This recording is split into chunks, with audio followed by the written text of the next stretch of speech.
Have you ever loved somebody and they threw away your love? It may be because they didn't love themselves. So therefore, if they don't love themselves, how can they receive your love? What do they do with your love if they don't love themselves? How do they accept your love if they don't love themselves? Many of us are wondering why we were betrayed or why we got hurt or in pain when we tried to love somebody and it was dear love. I'm talking about real love, not this lust love, not this counterfeit love, but real love. Well, real love, if you're trying to love somebody who does not love themselves, they may not know what to do with it because they've never been taught how to love themselves. Therefore, they don't know how to love you back. And they don't know what to do with your love.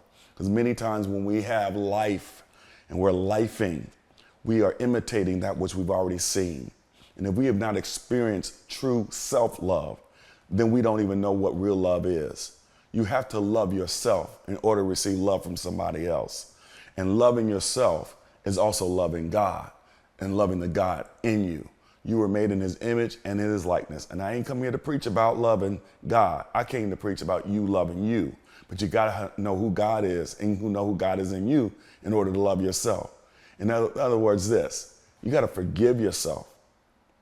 You have to learn that, yes, I have all kind of issues and character flaws and whatever, but God still loves me. I therefore love myself.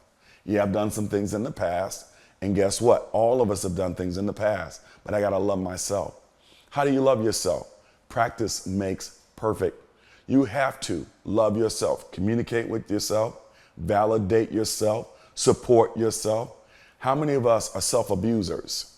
All we do is talk bad about ourselves to ourselves. Let me say that slow. How many of us are engaged in self-abuse? We talk bad about ourselves to ourselves and wonder why we don't love ourselves. Oh, I know what I'm talking about. I can go and have all this success. I've done it in the past. And you know what I will focus on? That one time I failed. I can look back over the entire year with all tremendous success that God has done for me and done through me. And then I'll find myself focused on the one thing that didn't go right. And then I wonder why I don't have a healthy, loving relationship with Jerry. I'm here to tell you right now, we're going to do better. We're going to learn to love ourselves and love ourselves thoroughly, truly, dearly, because the best love is self-love, because that means you understand that God loves you and you love who God loves. And then we are ready to receive love from someone else. I have thrown away love because when the love came, I did not know how to deal with it. Sometimes I got scared. I'll just be very honest with you. I questioned their motives. Did they really love me? What do they want from me?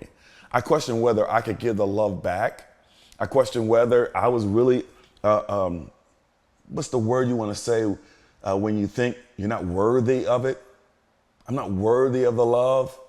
That maybe this person is loving someone they shouldn't be loving. Maybe somebody better for them than me, knowing what I've done and who I am.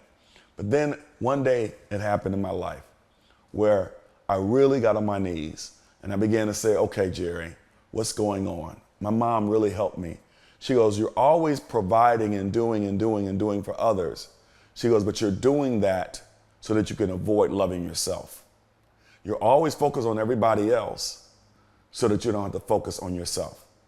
It was at that moment that when I was on my knees praying, I said, okay, God, there's no way I can be loved if I first don't love myself. So I started practicing. I stopped looking at all the negative things in my life. I stopped looking at all of the negative things I saw in other people in their loving relationship. And I realized that has nothing to do with me. I stopped looking at my past. I stopped looking at my parents and my grandparents. I stopped looking at other people and said, this is about me. I've got to do this for me. So work out, eat right. Those are fruits of love for yourself. How about growing, learning how to be better, learning how to be the good person that you need to be so that somebody can love you because you first love yourself. I want to encourage you today to find some things in your life that you love. So when I ask you the question on a scale of 1 to 10, how much do you love yourself? 1 being minimum, 10 being maximum. Ask yourself that question and answer it honestly. And then let's get busy so all of us are maximizing at 10. Wherever you are, you can start today. How much do you love yourself? Scale 1 to 10. Let's all become 10s. I'm Jerry Maynard. This is Soul Success, Love Success. And I encourage you to join us next Thursday at 7 o'clock p.m.